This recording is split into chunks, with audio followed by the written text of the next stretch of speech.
I pulled over a man on Highway 118 3 months ago. He told me he had been driving for 20 years, searching for his daughter.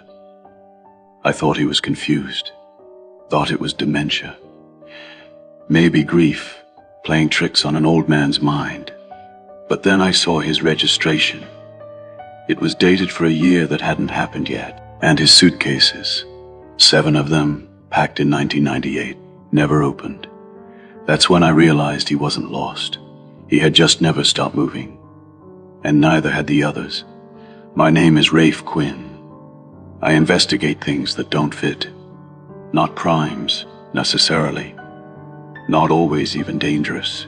Just patterns. Patterns that repeat when they shouldn't. Moments that fold back on themselves. People who end up in places they can't explain. I don't work for the police anymore. I work for myself, and I document what I find. Not because I think I'll solve these things, but because someone should be keeping track. Someone should be asking why. If this kind of thing interests you, stay close. Because what happened on Highway 118 that night was only the beginning. 3 months ago, I was driving Highway 118 through central Idaho. It cuts through the kind of emptiness most people only ever see from an airplane. Sagebrush, distant mountains, long stretches of asphalt with no turnoffs for miles. If your car breaks down out there, you'd better hope someone comes along before the cold does. It was early November, 2 in the morning. The temperature had dropped into the low 40s, and fog was rolling in from the Snake River Valley. Thick, slow. The kind that settles in and refuses to lift until well past noon. I'd been driving for about 4 hours. I do that sometimes. Long drives through empty places, late at night. It helps me think. Helps me make sense of the patterns I'm trying to understand. And sometimes, when I'm not looking for anything in particular, that's when I find something. The highway was empty. I hadn't seen another vehicle in over an hour. Just my headlights cutting through the fog, the center line fading in and out ahead of me. Then I saw the tail lights. Red, distant, hazy through the fog. At first, I thought it was a trick of the light.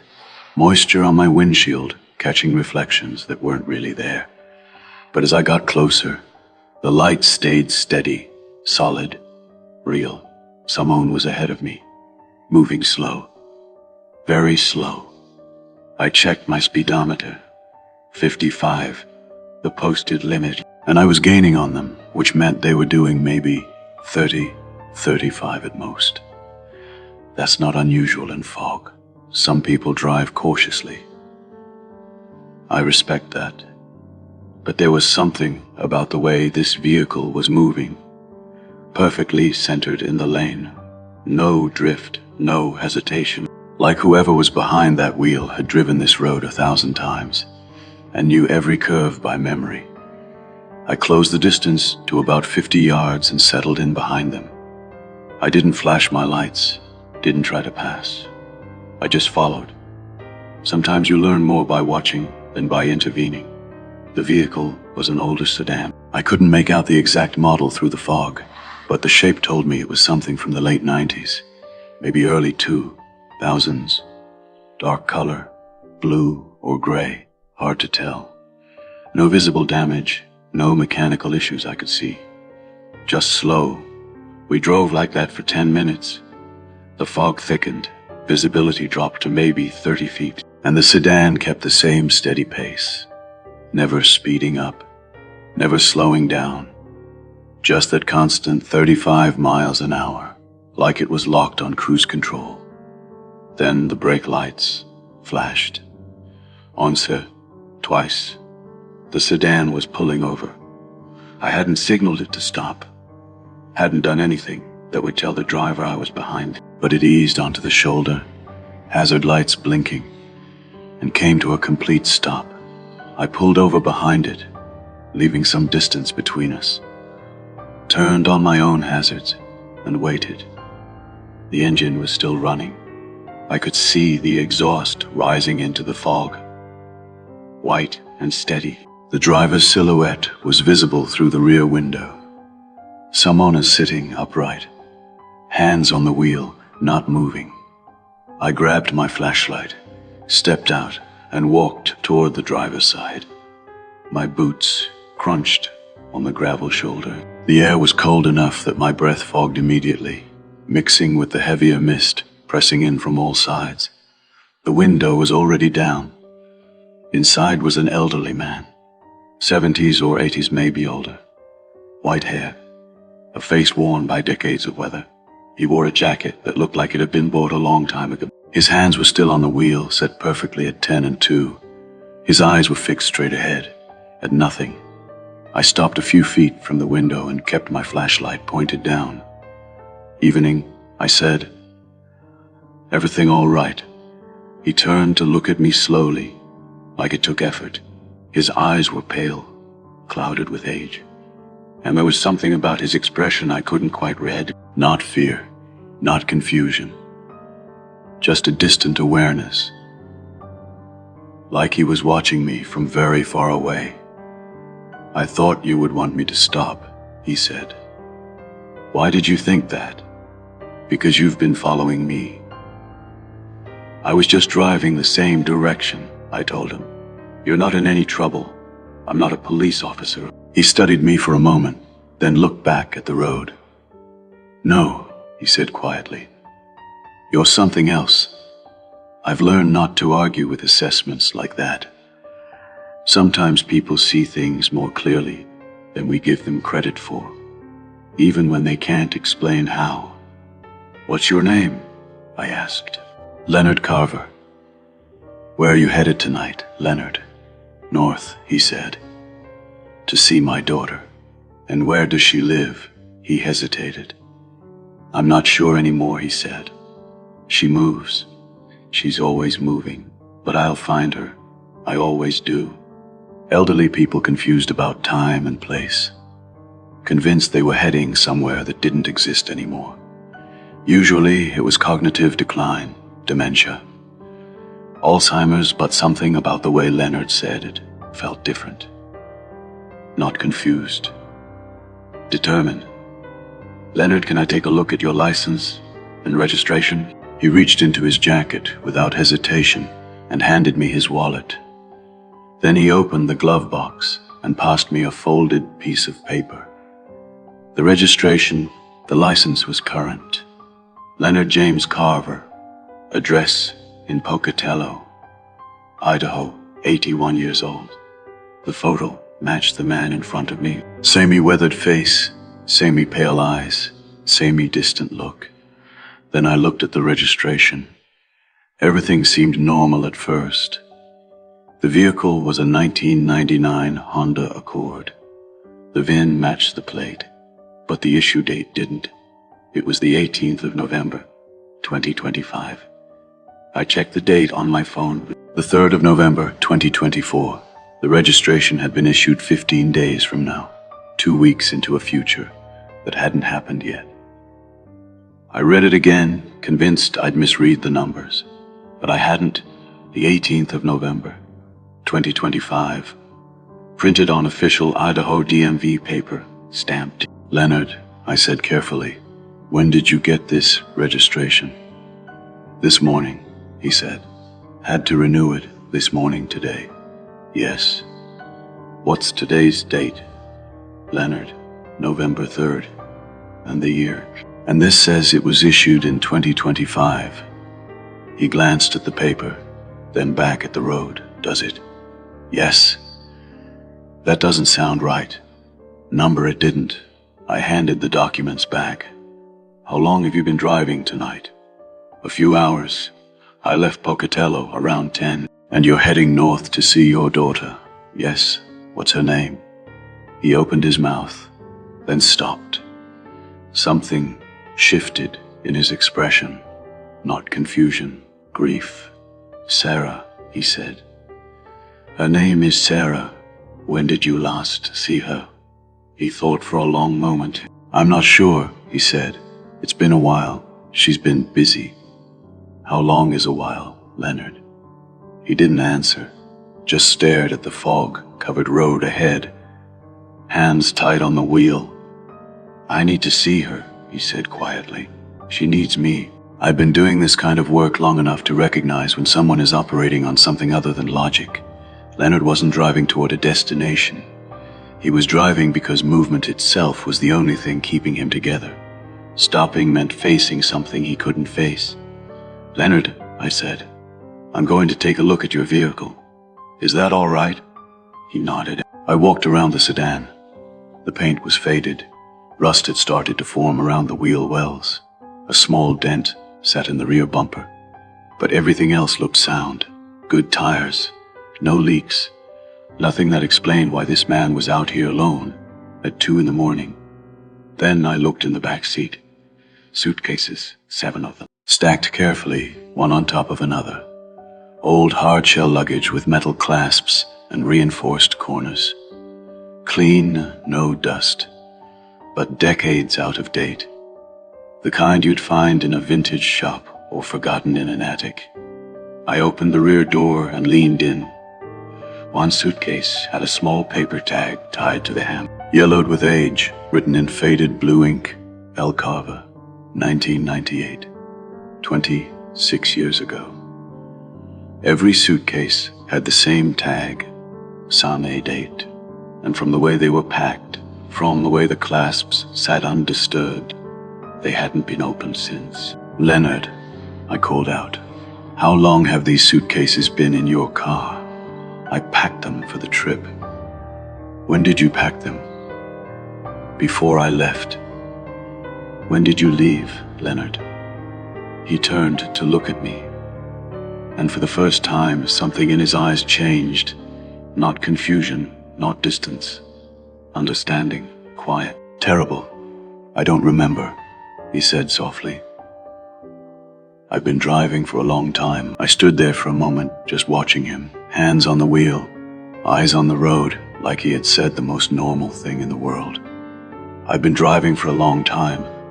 He said it the way someone might say they'd been waiting for a bus, patient, resigned, like the driving wasn't a decision anymore, just something he did now, the way other people breathe.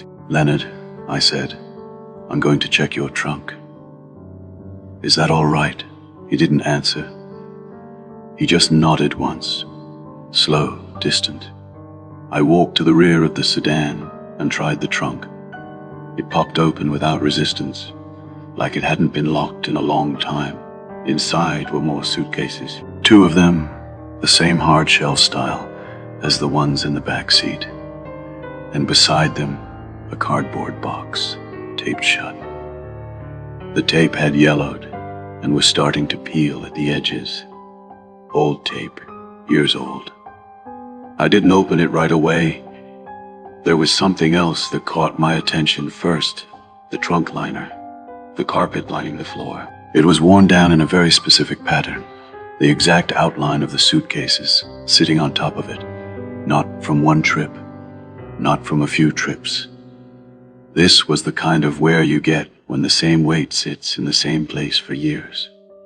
The fabric had memorized the shape of those cases, like it had been holding them for a very long time. I thought about the luggage tags 26 years ago, and a trunk liner that told the same story. Leonard hadn't taken these suitcases out of his car in over 2 decades. I turned my attention back to the cardboard box. I peeled away the old tape carefully. It came loose, without resistance, like it had been waiting.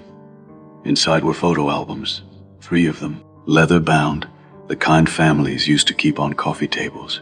Beneath the albums was a stack of folded papers. Letters, maybe, or old documents.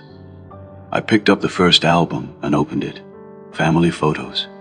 A younger Leonard stood in front of a small house with a woman about his age. His wife, I assumed. They were smiling, the kind of smile you see in pictures from a life that was simple and steady. More photos followed. The same couple, older now, and always, in the background, a daughter. A girl with dark hair and a serious expression over time. She grew into a young woman, Sarah. A single photograph wasn't glued down like the others. I pulled it out carefully. It showed Sarah in her mid-20s, standing in front of a lake. Sunlight behind her, she was looking at the camera with an expression that was hard to read. Not quite a smile, something quieter than that. I turned the photo over, written on the back in neat handwriting. Sarah, Lake Coeur d'Alene, 1998. 1998 again, the same year as the luggage, the same year everything in this car seemed to stop. I put the photograph back, closed the album, and set it down exactly where I'd found it. Then I closed the trunk and walked back to the driver's side window. Leonard hadn't moved, still sitting there, hands at 10 and 2, watching the fog through the windshield like it was showing him something. "Leonard," I said, "I want to ask you something, and I need you to think carefully before you answer." He turned to look at me, those pale, clouded eyes, waiting. "When was the last time you saw Sarah?" I asked. "Not in a message, face to face, in the same room." He didn't answer right away. His hands tightened on the wheel, just slightly. The first real movement I'd seen from him all night. He thought about it for a long time. His brow creased, his lips moved without sound, like he was searching through memories and coming up empty. "There was a Christmas," he said finally. "We had Christmas together. She made ham, her mother's recipe. This past Christmas." "No," he said. "Before that, the one before." He hesitated. "2 years ago, maybe 3. Time moves strange when you're old." "And since that Christmas," I said, "have you actually seen her? Spoken to her in person?" Something crossed his face.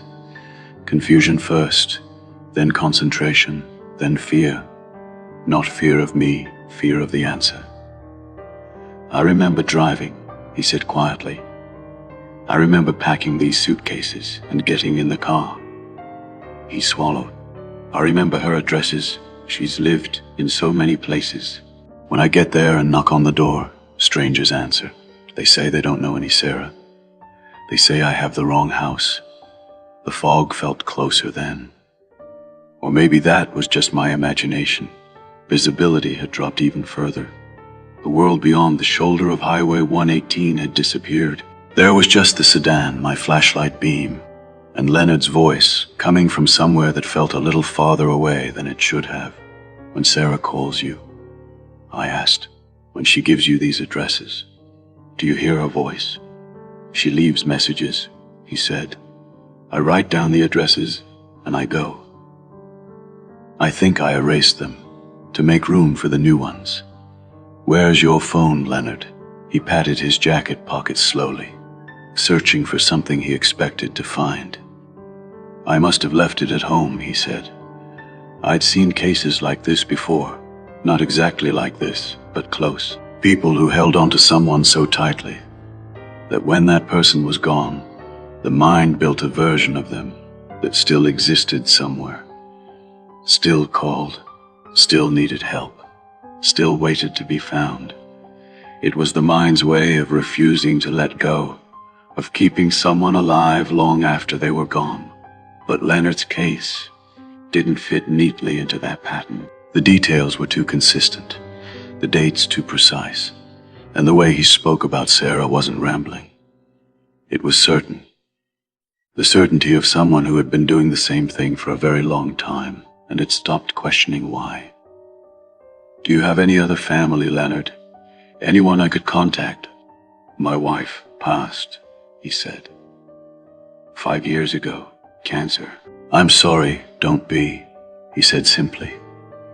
"Sarah's the one I need to find. She's the one who needs me." I was about to respond when something caught my attention. I wasn't sure why I noticed it. Maybe instinct, maybe the way the fog thickened around us, maybe the way the flashlight beam seemed to behave differently near Leonard than it did everywhere else. I shined the light on his hands. Still on the wheel, still set perfectly at 10 and 2. For a brief moment, Something about the way the light moved didn't feel right. Not wrong. Just off.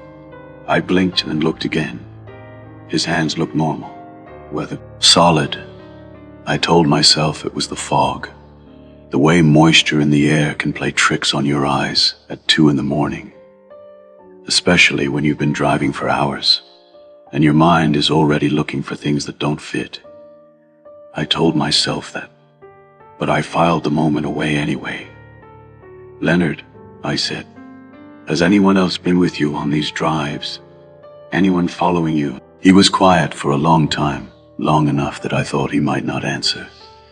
Then he said something that stayed with me for weeks afterward. "The lights." "What lights?" "The ones behind me," he said. "They've been with me a long time." He glanced at his side mirror, then back at the road. "Not every trip, but most of them. Red lights. Always the same distance back." I turned and looked behind us. The highway stretched into fog, empty. No headlights, no tail lights, nothing. "I don't see any lights, Leonard." "They're there," he said quietly. "Even when you can't see them, they're always there." "What do you think they are?" He thought about that carefully, and when he answered, his voice was clearer than it had been all night. Like something inside him had briefly come into focus. "I think they're people like me," he said. "People looking for someone. People who keep driving because if they stop, they have to admit that the person they're looking for isn't out there anymore." I didn't say anything. Leonard had just told me something he might not fully understand himself. Something that went beyond confusion, beyond grief. He told me there were others. I looked at him one more time, sitting in that sedan on Highway 118, fog pressing in from every direction, suitcases packed 26 years ago behind him, a registration dated for a future that hadn't arrived, and the certainty in his voice when he talked about those lights, like he'd seen them, like he might have been one of them. "Leonard," I said, "I'm going to follow you tonight. Wherever you're going, I want to see where the road takes you." He looked at me, and for the first time all night, something close to a smile crossed his face. Not happy, not relieved, just quiet, like someone who had been walking alone in the dark for a very long time and had finally heard footsteps beside him. "All right," he said. "All right." He put the sedan in gear. The engine hummed.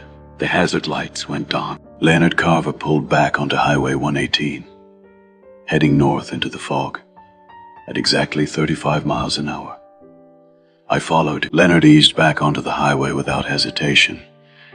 No sudden movement, no uncertainty, just a smooth turn of the wheel, a gentle press on the accelerator, and the sedan slipped back into the fog like it had never stopped. 35 miles an hour, exactly.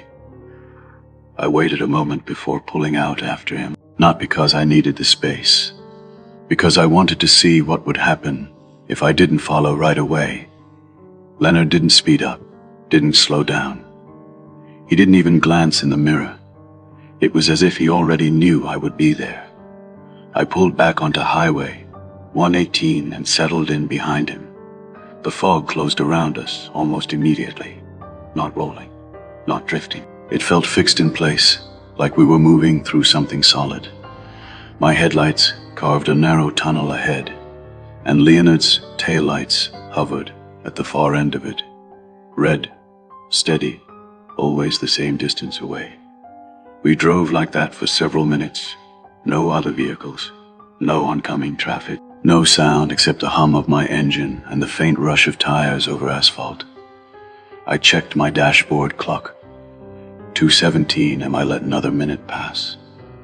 Then I checked it again. 2:17. I frowned and tapped the display lightly, as if that might wake it up. The seconds ticked forward normally, but the minute didn't change. I told myself not to read into it. Cars do strange things. Electronics glitch. It was late. I was tired. Still, I made a mental note of it and kept driving. The road curved gently to the right, then straightened, then curved again. Each bend felt familiar, even though I knew this stretch of highway didn't loop like this. I'd driven Highway 118 before. It was long, straight, predictable. This wasn't. I glanced at a mile marker as we passed. I waited. A few minutes later, another marker emerged from the fog. Same E number, same reflective wear on the metal. I slowed slightly, letting Leonard pull farther ahead, and watched the marker disappear behind me. My speedometer dipped to 30. Leonard's taillights stayed exactly where they were, not pulling away, not getting closer. "Leonard," I said quietly, though he couldn't hear me, "how long have you been on this road tonight?" The question lingered in the car with me. I checked my phone. No signal. That wasn't unusual out here. What was unusual was the battery. 98%. I was certain it had been closer to 70 when I checked it earlier. I hadn't plugged it in. I hadn't touched it. The fog thickened, not all at once.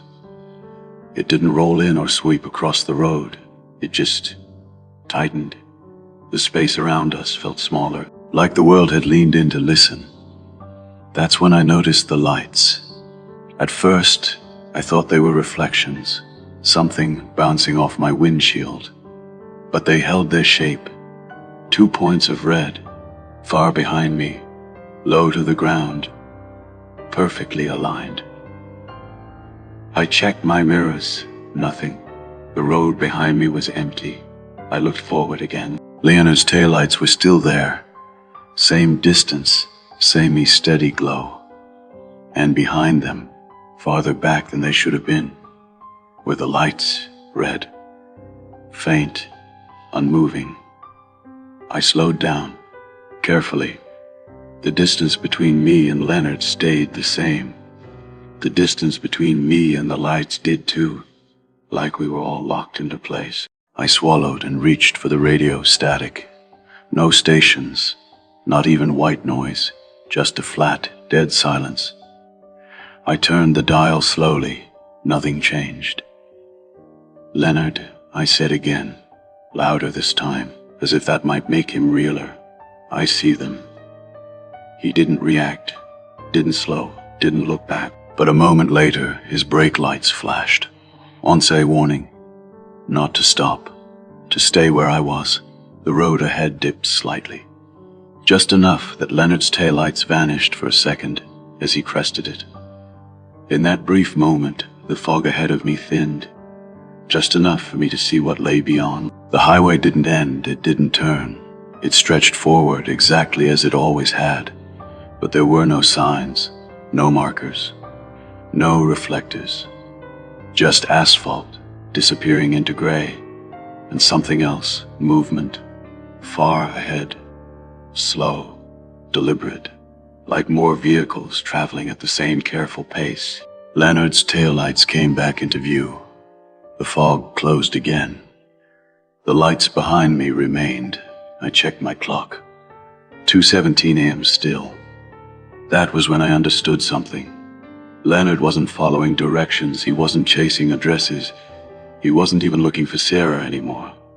He was staying on the road. Because as long as he kept driving, time couldn't catch him. And neither could the truth. I tightened my grip on the steering wheel and stayed where I was. 35 miles an hour, exactly. Behind Leonard, ahead of the lights. Driving north into a place that no longer seemed interested in letting us leave. The fog thinned again, not evenly, not naturally. It peeled back in strips, like something was deciding how much I was allowed to see. That's when I realized Leonard wasn't alone. There were other cars ahead of him, at least 5, maybe more, all spaced perfectly apart, all moving at exactly the same speed, 35 miles an hour. No headlights, just taillights. Red dots floating in the mist like embers that refused to burn out. I eased off the accelerator. My speed dropped to 30. Leonard didn't get closer. Didn't pull away. None of them did. The spacing stayed exact, as if distance itself had stopped meaning anything out here. I leaned forward, squinting through the windshield. The shapes became clearer. Older cars, sedans, mostly boxy outlines, rounded roofs. Vehicles you don't see much anymore unless someone takes very good care of them, or never replaces them. I checked my mirrors again. The lights behind me were closer now. Not by much, but closer.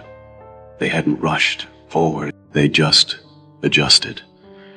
Like a tide creeping up a beach while you're not looking. I cleared my throat and spoke aloud, partly to steady myself. "Okay," I said quietly. "Okay." The sound of my own voice felt wrong in the car. Too loud, too solid, like I didn't quite belong in the moment anymore. The fog ahead opened wider, and I saw the drivers. Not clearly, not faces, just silhouettes. Dark shapes behind windshields. Hands at 10 and 2. Every single one of them. No heads turned. No glances exchanged. Just drivers staring straight ahead at a road that never seemed to change. A thought crept in uninvited. How long had they been driving?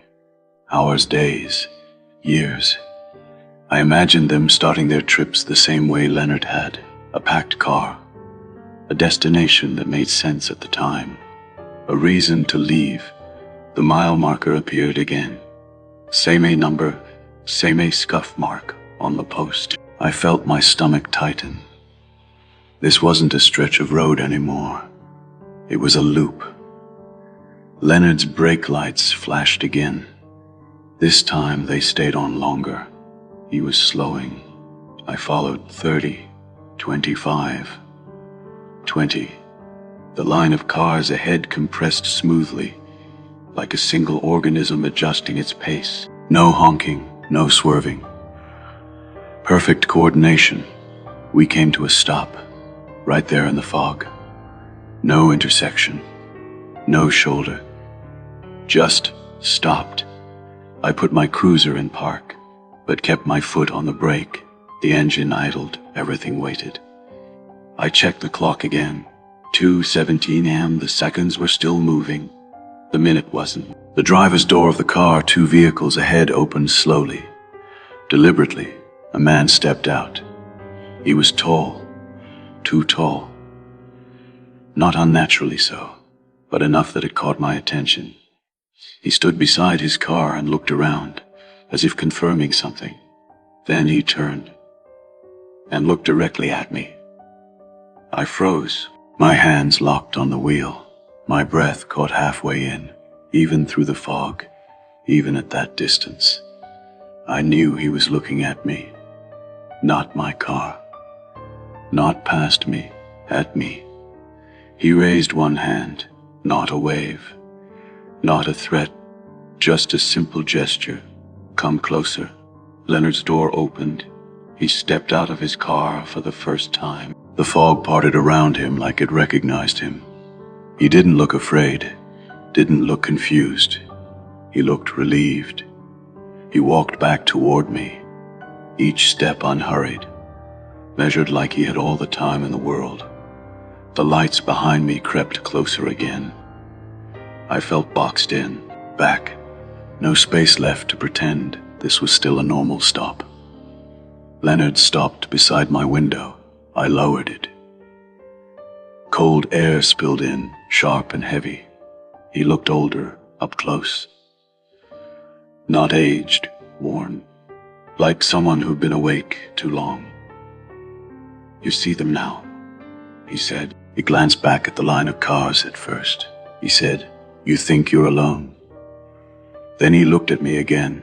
"Then you realize you're not." The man up ahead lowered his arm. Another car door opened somewhere behind me. Then another. The sound echoed strangely in the fog. Metal opening. Metal closing over and over. Leonard leaned closer. "If you're going to leave," he said quietly, "you need to do it now." I opened my mouth to ask him what he meant. But before I could speak, my radio crackled to life just once. A burst of static, and beneath it, a voice, faint, distorted, calling my unit number. Leonard's expression changed. Not fear, urgency. They don't like interruptions, he said. The fog surged, the lights behind me flared brighter, and every instinct I had screamed the same thing. Move. Now the radio crackled again. This time the voice came through clearer.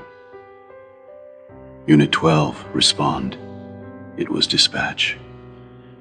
My dispatch, Leonard's eyes snapped to the dashboard clock. 2:17 am still. Don't answer, he said. Too late. My thumb had already pressed the button. I copy. The word copy barely left my mouth before the world reacted. The fog surged inward, not drifting, not rolling. It slammed shut like a door. Visibility dropped to nothing. Leonard vanished from my window. The line of cars ahead dissolved into gray.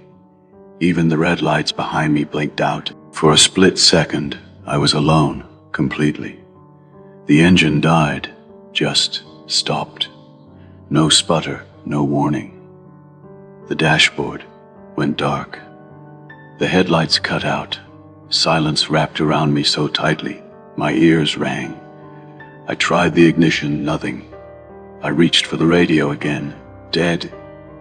No static, no power, just a useless plastic box in my hand. Then something knocked on my trunk. Once, solid metal on metal. I twisted in my seat, heart hammering, trying to see through the rear window. Nothing, another knock. Closer this time. Not the trunk, the rear passenger door. Don't open it. Leonard's voice, right beside me. I jerked so hard my seatbelt locked. He was back at my window, appeared out of nothing, fog peeling away from him, like it didn't want to touch him anymore. They'll test you now, he said. Test what? If you understand the rule. This one came from the driver's side rear door, slow, deliberate. Whoever was outside knew exactly where I was sitting. What rule? I whispered. Leonard didn't answer right away. He looked past me, toward the road ahead, toward the place I couldn't see. You can drive, he said finally. You can stop, you can follow, but you can't interfere. The knocking moved forward, from the rear door to the front passenger door, each knock evenly spaced. Patient, waiting. They're not supposed to speak to you, Leonard continued, and you're not supposed to answer anyone who does. But dispatch. Isn't dispatch right now? The knock reached my window, right beside my face. Tap, tap. I stared straight ahead. Didn't breathe, didn't blink. The urge to look was overwhelming, human, primal. Every part of my brain screamed that if I just saw what was there, I could understand it. Leonard leaned closer. If you look, he said quietly, you won't get to decide when you leave. The tapping stopped. Silence. So deep it felt like pressure in my skull. Then a voice right outside the glass. Not Leonard's, not dispatch, female, calm, professional. Unit 12, it said. You're off route. My blood went cold. That was Nina's voice. My dispatcher, the same cadence, the same tone, perfectly wrong. You need to step out of the vehicle. The voice continued. There's been an accident ahead. Leonard shook his head slowly. That's not her. The voice tried again, closer, almost kind. Officer, you're disoriented. Open the door. I clenched my jaw, stared at the frozen clock. 2:17, seconds ticking. Minute trapped. No, I said. The word felt heavy, like it mattered more than it should. The fog screamed. I don't have another word for it. Not sound, not wind. A pressure wave tore through the car.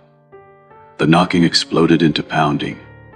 Every door at once, every window, hands, too many, all trying to get in. Leonard grabbed my wrist hard. Now, he said, drive, the engine, doesn't matter. I turned the key. The engine roared to life like it had never stopped. The dashboard lit up, Headlights punched through the fog. The pounding vanished instantly, like it had never happened. I slammed the accelerator.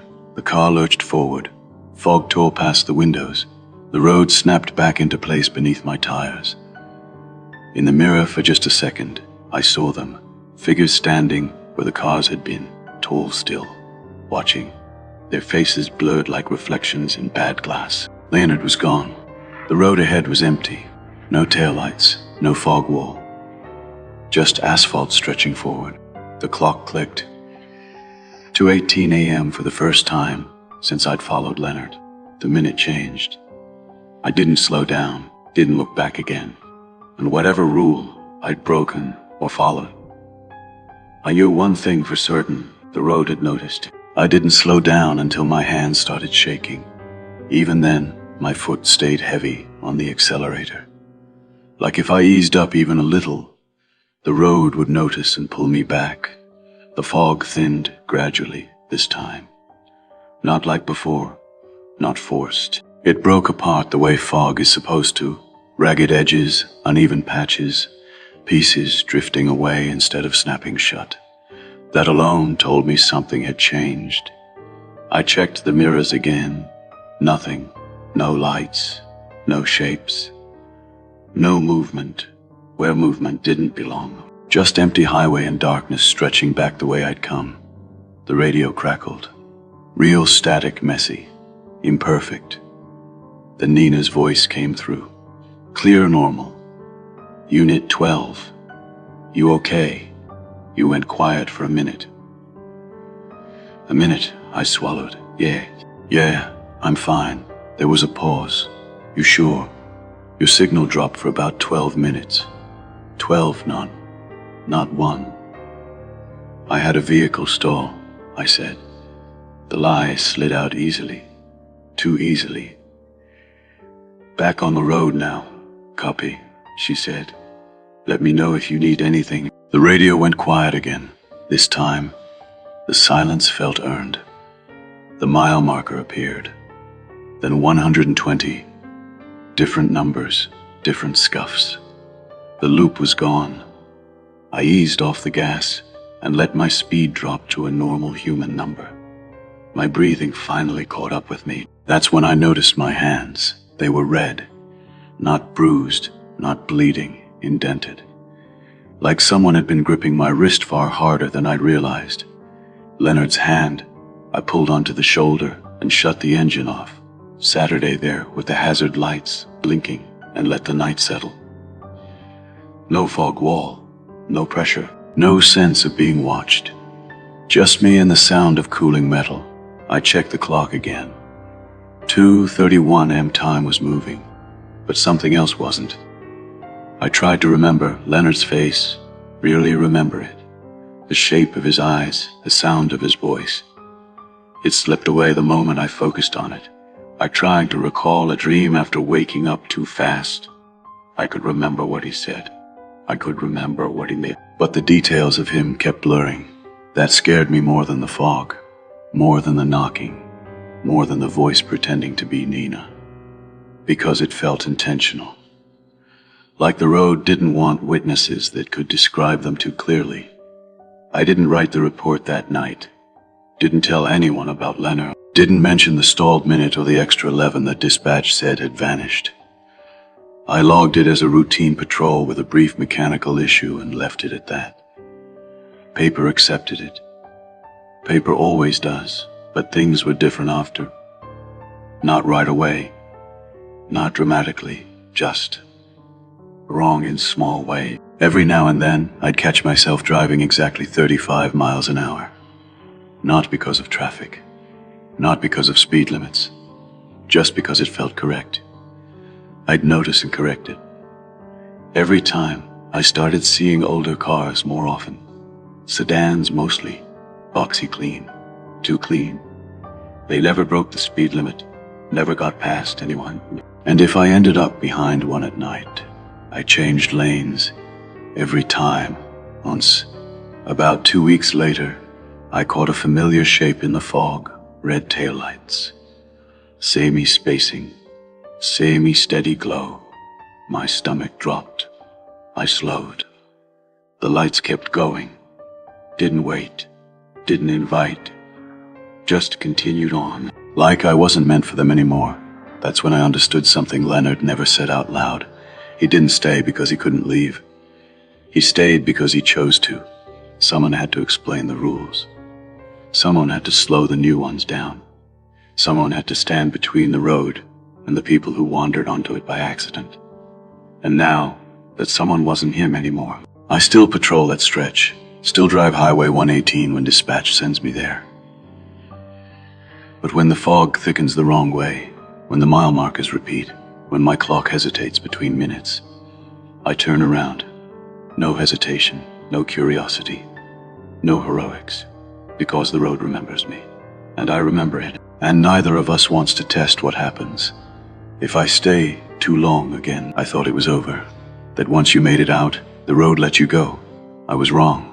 A month after Leonard, I got a call just after midnight.